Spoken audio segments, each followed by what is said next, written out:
Hello, everyone, and welcome to Just Say No podcast. I'm Kayla Winters, aka Coach Kayla Wynn. I utilize she, her, hers pronouns, and I'm here today with my baddie co-host. Thank you for that amazing shout out there. Hello, everyone. I am Kelly Winters. I also utilize she, her, hers pronouns, and we're so excited to have you back with us again for our next episode. We are using this platform today to introduce our amazing special guest and get into her journey of rejecting, seeking, and changing. Heck yes, we are. We're so excited. And along with that, we feel it is so important to acknowledge the privilege that Kelly and I both hold. As we move forward, we really want to do our best to reduce any forms of any cause of harm with our podcast as we explore a range of topics. Kelly and I are both white women born in America, come from a middle-class single-family home. We both have a college education, are in heteronormative relationships, utilize cisgender pronouns, are able-bodied, and neurotypical. Thank you, Kayla, for taking the time to address the privilege that we hold, especially as we dive deeper. We also want to take some time to hold space to acknowledge the stolen Native American land that we're recording this podcast on. We are located in Orange County, California, and this region includes the Tongva, Juanino, and Luiseno Native American tribes. Thank you so much, Kelly. And again, we want to remind you all that we have the intention to hold space for the acknowledgements at the beginning of each podcast, just really to solidify that point that we want to reduce any cause of harm and also be an example of what it means to acknowledge privilege prior to speaking. Thank you so much, Kayla. All right, so let's get into today's episode. We have our special guest, Jasmine. Hello, how are you? Oh, I'm doing great. How are you? We're doing well. Of course, before we get started, we want to give you a beautiful introduction. So Jasmine Abdul-Karim is with us today, and she is a yogini, realtor, and woman of color advocate. Welcome, Jasmine. So much. Thank you for having me on the show, and I appreciate your acknowledging the diversity of humans that exist in the world, and I respect that you take your time to say, hello, we're humans, and we acknowledge you, and we're here. Awesome. Thank you. Thank you, Jasmine. That was so sweet. I love that way of putting it. Again, we are so excited to have you here and diving into this podcast and your process of rejecting, seeking, and changing through your life. We do want to get to know you just a little bit more before we dive into that. So is there anything you'd like to share with us about yourself? Sure, absolutely. As you can probably see if you're watching, that I'm Muslim. I was born and raised in Orange County, California, in Southern California. I'm 24 years old. I went to university at UC Santa Cruz. I'm currently working as a real estate agent here in Orange County, and I'm loving it. And I also practice yoga. I'm a student of yoga. And as a Muslim, I'm a student of Islam. And yeah, that is me. Beautiful. Color as well. Yes, I was invited to attend a Woman of Color conference when I was at university, and I learned so much about, different women and how we can get together and work on ourselves and work on our communities and how we can become better people and respect each other better. That is so awesome. Well, let's just get right into this. As you know, Jasmine, Just Say No focuses on rejecting and seeking and changing. So when was there a time in your life when you had to just say no? Well, I'll be honest with you. Yoga played a huge role in this just say no, journey of life. When I was attending community college at Santiago Canyon College here in Orange County, I used to see women walk around with like tight yoga pants and with their yoga mats, and they were always walking around so happy and beautiful. And there was a part of me that was really judgmental towards them. Like, who are these ladies thinking that they can go around with their booties out and like with their yoga mats just looking good? there was another side of me that was actually really curious. Like, what is this yoga mat? It's like a lightsaber or something. Like, That's so funny. you know? So, you know, that just say no, the rejection first came to me when I noticed that I was judging these women instead of, you know, seeking or, you know, like understanding these women. You know, there was a part of me Totally. Mhm. that hate, and then the other part of me was like, wait, no, we're not hating. This is not why we're here. We're Mhm. here to understand. So I took a yoga class, and ever since then, you know, I've been in love with yoga and have been so appreciative of yoga. That's Beautiful. awesome. That is super awesome. I love that you kind of like caught yourself there of like, um, maybe this isn't like, why are these like yucky feelings kind of coming up like towards other women, and like how, you know, they're going about their way of yoga, or, you know, I'm sure lots of people have like experienced this in so many different ways. Like it could be just women going to the gym or women doing whatever, like kind of almost, I don't want to say the word jealousy, but maybe like that kind of like, ooh, like how do you, what? But I love that you turned it into that opportunity to like be curious and like find out more about yoga. So I think that that's really beautiful. Totally. Yeah, tell us a little bit more about like this journey of like seeking and diving deeper into yoga and becoming like a true student and ultimately a yoga teacher as well. Yeah, well, you know, when I realized that hate was coming up for me, for people that Mm-hmm. I knew nothing about, you know, and I started to seek, you know, something that was better than hate. So that's why, you know, I started to take yoga classes. And, you know, yoga is definitely a lifelong journey, lifelong. And it is one of my teachers, my first teacher, she said, I used to email her. I was like, hey, I'm doing yoga every day now, blah, blah, blah. She said that the journey is endless, you know, and I truly believe yoga is an endless journey, like the journey of the soul is endless. So, Absolutely. you know, as I started to take classes and as I graduated from community college and I moved up to university, I continued to study yoga. And once I graduated from university, I went to Bali, Indonesia. I had the opportunity to do that, thankfully. And I learned yoga over there from, you know, people who were actually from India, and, you know, just learning the whole philosophy of yoga and meditation and the body and, you know, everything that has to do with yoga. And just, you know, realizing that yoga is definitely so much deeper than what we think it is. Maybe here in California, you know, like the surface level of yoga is so much deeper. And as I as I started to study yoga more, I started to kind of realize that Islam, I'm Muslim, you know, Islam has so many parallels with yoga that in my mind, it's like, for me, I'm studying both at the same time. You know, for me, Islam talks about, for example, waking up early in the morning to pray.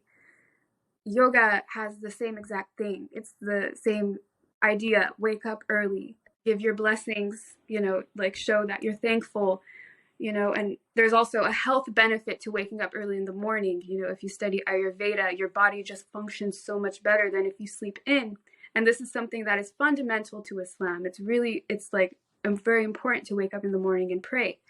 So this is me like seeking the truth, you know, like I'm really trying Mm-hmm. to, yeah, I'm going on the journey back to where I came from, which is God, you know.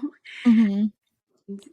That's what I'm seeking. I'm seeking God. And to me, yoga is a way that I can do it practically, how I can apply Islam practically that makes sense for me, you know?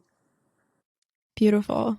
I think that that's so amazing that you can like have them coincide together, because that's just like such a deeper route for you to then like continue your practice and to like get up every day and make sure that you get that in. And I think that that's really cool.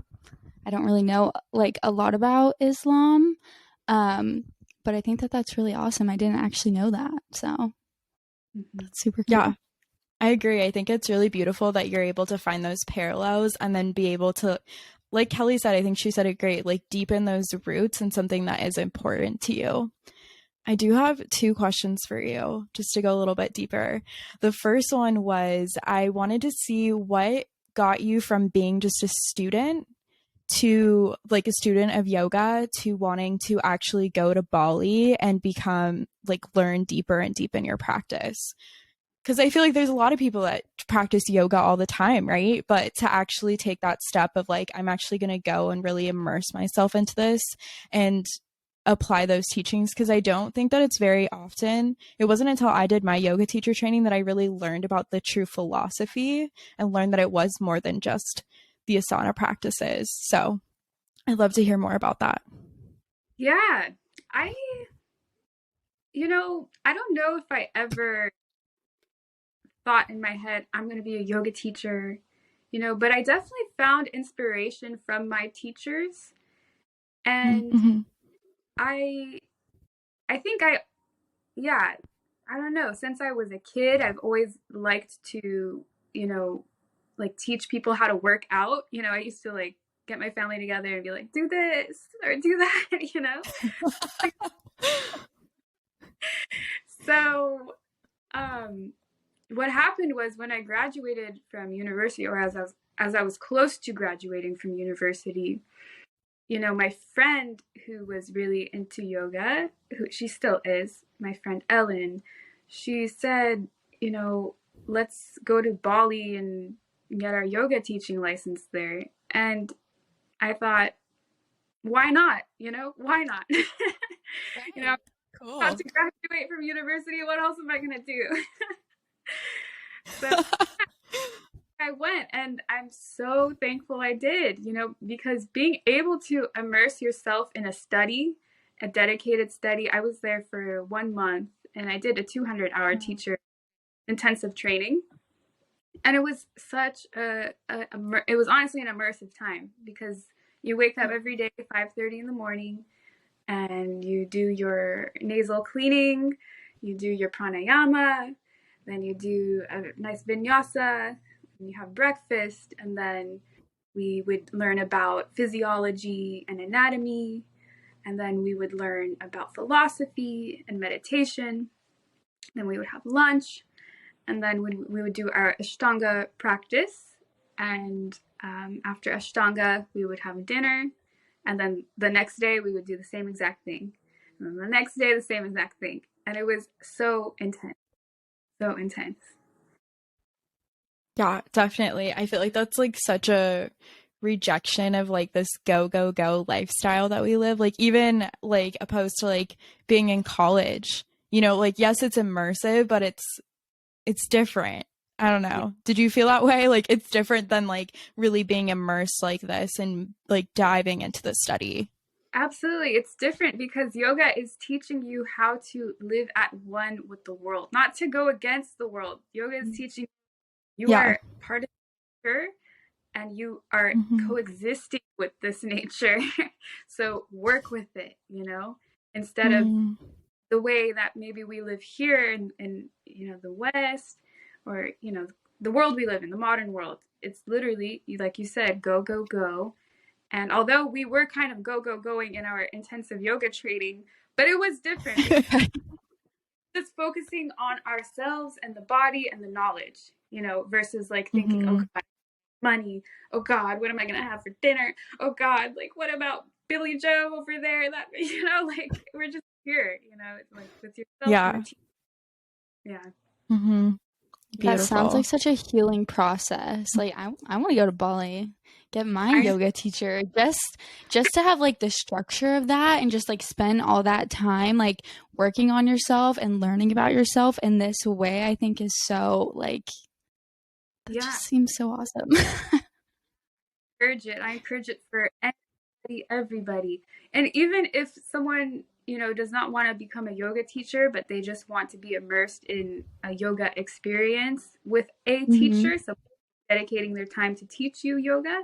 There's so many programs in Bali, programs in India, there's programs, like the Himalayas. You can go anywhere in the world, Thailand, Mexico, even California. I'm sure there's some nice, beautiful places like where you can take the time for yourself and learn more about yourself as a human and what humans are capable of through a yoga practice. That's awesome. Do you know any like resources that like our listeners could like use to get into programs like that? Like how did you find that program?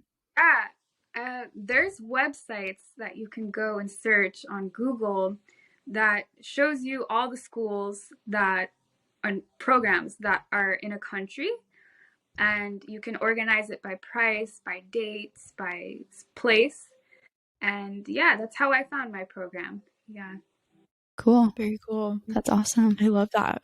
Mm-hmm. I wanted to ask you another question. So you had talked about finding like this really beautiful union between Islam and yoga. Was that something that you were practicing prior to going to Bali, or prior to like your yoga journey in general? Were you as in depth with your Islam, works and study? Yeah. Well, to be honest, I had very strong intentions of practicing Islam before I went to Bali and during university and everything. And I would say my soul was not at the place where, where it is today. Definitely not. Islam, the word Islam has two meanings. It can either mean peace or it can mean submission, So when we say peace or submission, the soul, once it realizes its place in the world, the soul will kind of like submit, like it will humble itself to the creator, so that's a place of peace the soul reaches. And yeah, and before I was not at that. Before I was more so like challenging the creator, and which is fine. Everyone has their own journey with the creator. But as I went to Bali and as I studied yoga more and I started to find similarities between yoga and Islamic practice, I started to seeing too many truths that I'm experiencing myself. And that's when I started to submit myself, because I saw through the science of yoga that Islam is totally 100% valid, 1000% valid. And there's a reason why that, in the Quran, the creator instructs us or wishes for us to do, like, to act a way, it's for our soul. It's for our health, really. The soul, the health of the soul. Yeah. Beautiful. I love that. So it sounds like your relationship with Islam got deeper as you got deeper into yoga, because going through yoga teacher training myself, it really does expose you in so many ways and like opens you up to explore yourself, which I think is beautiful. And then it sounds like that allowed you to get closer with Islam as well. Yeah, definitely 100%. Beautiful. And I'm so thankful that, like the journey I went on, because there's a thing about religion, which it's interesting, like in our society, a lot of people are like, oh, screw religion. It's all do this, do that, do that. Why should I do that? Why should I act this way? And, I'm thankful in a way. I'm thankful that before I started to practice Islam, and even before I was doing yoga, I was questioning a lot. I'm thankful that I went through that process of questioning, because that is what brought me to where I am today, And yeah, it's something that I wish for everyone, religious people and non-religious people, is that we just open ourselves to learning. That's it. Just open yourself to, you notice you're hating something, you're feeling an ounce of hate towards someone or something or an idea, go pursue that idea. Why do I hate this? What do I hate about this? Try to understand it rather than just, Yeah. Right. Just sit there in the hate. Yeah. I think it's Beautiful. also like a really big thing of like changing your mindset. And I know that like this can apply to so many things, but also like when you initially have those feelings of like hate or like judgment, it's so powerful for you to just sit there and be like, actually, we're not going to do that. Yeah. Like, let's just spread love, let's spread positivity. And like, I think that it's so like strong that you're able to find that through this like journey that you've been on. I think that that's so awesome. Yeah. Thank you. So, yeah. So it seems like you went through this time of like finding a lot of similarity between your religion and the yoga teaching. What was able to keep you like rooted in yourself through that whole process? Well, I'll be honest with you. It's still kind of a journey staying rooted. Like as a Muslim woman who practices yoga, there's a lot of judgment that comes from Muslims. They will view yoga as something that is like, overtly. In Arabic, we have a word called haram, which is forbidden, like something that we should avoid. There are Muslims who will say that yoga is haram, it's forbidden, because it's like you're shaping your body in a certain way, or they think, like you're worshiping like false deities, like false gods, sort of thing. And, when I started to get closer to Islam, I was questioning yoga. I was like, wait, is yoga actually, is it cool? Like, is it cool if I do yoga? And Right. if you go online, you'll like, if you type up is yoga permitted in Islam, you will find a lot of people saying no, it's not, it's so bad, do not do yoga. Then you'll find a lot of people that, yes, do yoga, it's absolutely permitted. And I'll tell you from my experience as a Muslim yogini, yoga is so helpful in an Islamic practice. Just like, let's say you do some asanas, some yoga poses before you pray, or let's say you meditate before you pray, you will be at such a centered place when you're praying and you're communicating with God. So, I'm still trying to find, I'm working on it. I'm still trying to find like a Of center course. grounding in yoga, Islam, and everyday life too. Like as a real estate agent, I'm working with so many different kinds of people, and people will come up to you, just like my coworkers or even my family, they will come up to me and give me their opinion on certain things, like, oh, you shouldn't wear that, or oh, you should wear that, or oh, all these things, people's opinions, and it unsettles me because I respect people and I want to take their opinions seriously. So yeah, it's just because I'm a 24-year-old woman and I'm still young. The journey. Yes. Yeah. The journey of figuring it all out. Yeah. Absolutely. Yeah. But we keep Beautiful. going, and we keep being Yes. to ourselves as well. Yeah. Yeah. That's awesome. I Piece had a by question about what's like one of your like biggest practices in Islam that also like you see through yoga? I would say the biggest thing is something called taqwa, or God consciousness. In Arabic, it's called taqwa. And in yoga, I forget what it is in Sanskrit. I have dreams to study Sanskrit, and I also need to study Arabic as well.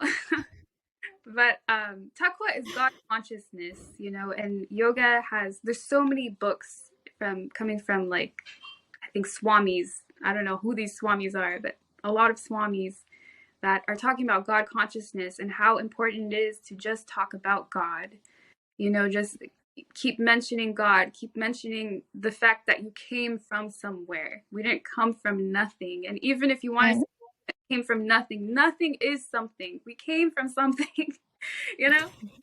So, you know, yeah, just God consciousness, you know, just accepting the fact that we are a creation, and, you know, maybe like we have a relationship with the creator, and it's good to be conscious of that relationship.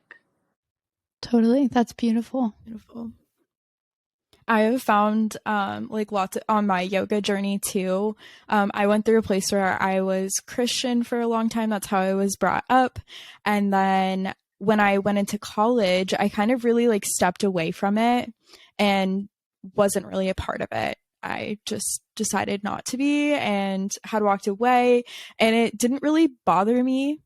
I was just kind of like, oh, it's just not something that I really do anymore. And I got really into like law of attraction and universe and whatnot. And so that's what I say, like, is my new religion, whatever you want to call that, the law of attraction. Or and so it's kind of my way, but I really like I see parallels too with you, Jasmine, of like, you know, the universe, the creator, God, like whatever you want to call it, just being able to like have that connection, which is like really beautiful, to whatever, if it's faith, if it's fate, if it's whatever you, again, I feel like there's so many different ways that you can pull it, and what's really beautiful is that you get to apply it to yourself and your journey. And one thing that I also really loved hearing you say too is like, it's okay to question things, and it's okay to explore these things that like might feel uncomfortable or might not be sitting right with you on your journey with religion or self-exploration or whatever it may be. Like, you have the power to like explore these things and get to know them deeper. And there's nothing wrong with that. And if anything, if maybe it doesn't feel right away, and like your religion is super, you know, important in your family or culture, like if anything, it could just deepen your relationship with your God or with your whatever your situation is, right? Which I think is really beautiful. And I think you're a great example of that, of like what that has come about too. Like, you decided to explore deeper, and look at you now. And I think that that's really, really admirable. So Yeah. Absolutely. Thank you so much. Yeah, I think it's exciting, and like you said, it is a journey, and like it is never ending. As much as you know, some of us wish that there would be just this clear finish line, but I think that's also the beauty of it too. Like, we get to go through this, and we get to experiment and love and find joy and cry and all of these things through it, as we do as humans, which is just beautiful. It's what allows us to be thankful and grateful along the way. So yeah, absolutely. Yeah. Absolutely. Beautiful. Yeah. Well, I have another question for you, as I'm just firing at you here. I wanted to ask you, what do you feel like has been like the biggest outcome or change that you've seen within yourself? Oh my God.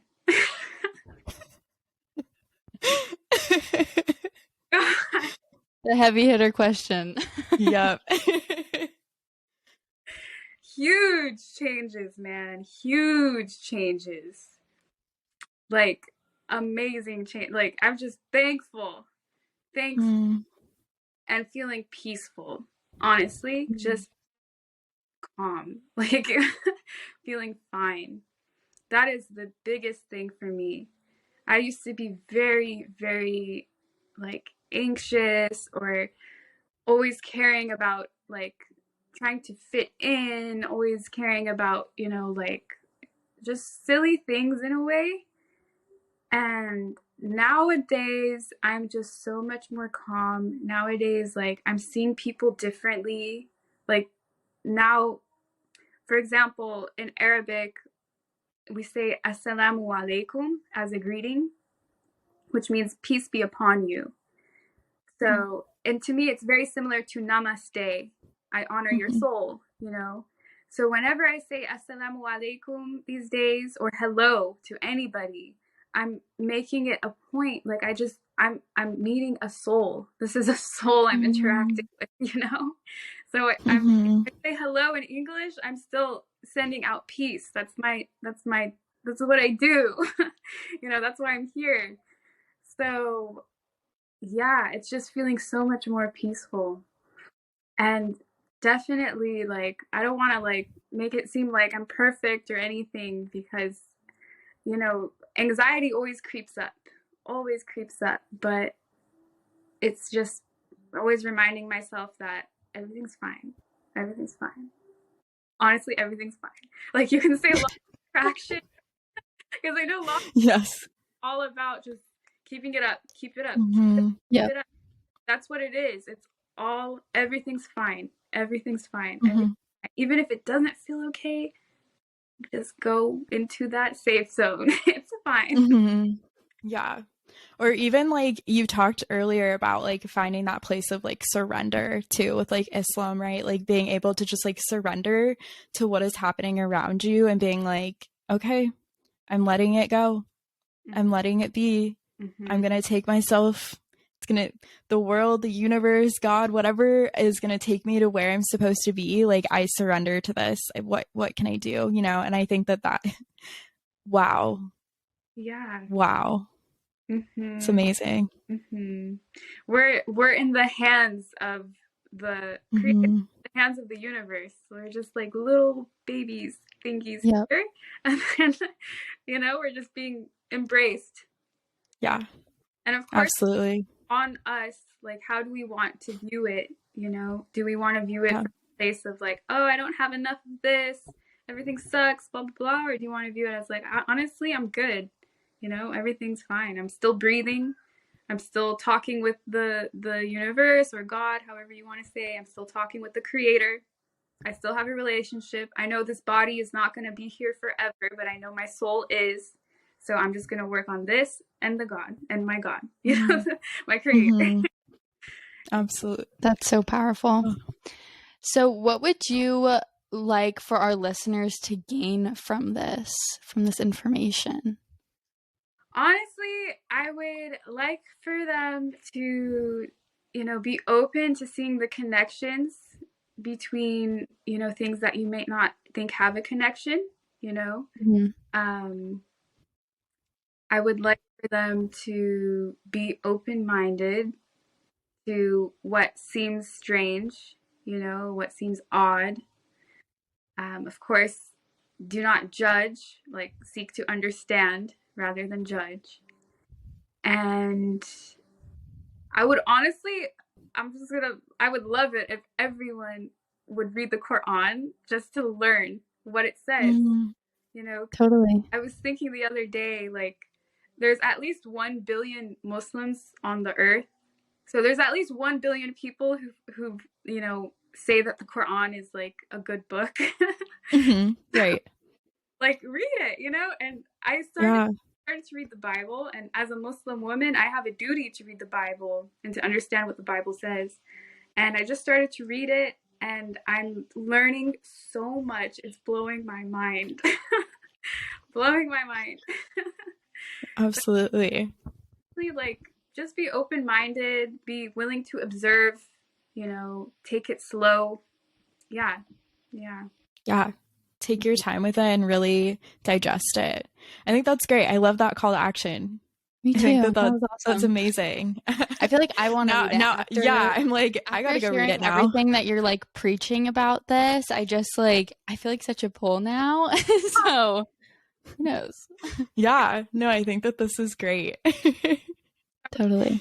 Well, do you have any like additional resources or anything that you wanted to share with anyone or like anything like that? Well, if anyone is interested in the relationship between Islam and yoga, if you just do a Google search, Islam and yoga, there's a lot of people who are thinking of this, and it's not just me. And there's so much to learn. It's beautiful. Yeah. Awesome. We'll have to share some links in the description below too for places for people to look as well. Because I know Kelly and I are going to want to dive deeper into this as well. We'll also add some links down below for programs to get involved in like yoga journeys. So those will be in the description of this episode. Yes. Definitely. Awesome. Yeah. Yay. Oh my gosh, this was so good. Thank you, Jasmine. Thank you, Kayla. Thank you, Kelly. It's been Of course. This has been Thank great. you so much for being here. I feel like I never really have like learned about Islam or like Muslim at all. And so I think that this is just really awesome. And I think that what you're like sitting here to just be like, I'm bringing peace. And I think that that is just like something that you live by is just like so beautiful. And like, thank you. Thank you for bringing peace here and like showing up as you are and like letting us learn from you. This was awesome. Thank you so much. Of course. I don't know what to say other than on you. Oh, thank you. It is really awesome. it is. And we always like to, with each episode, to enforce that this is a safe space.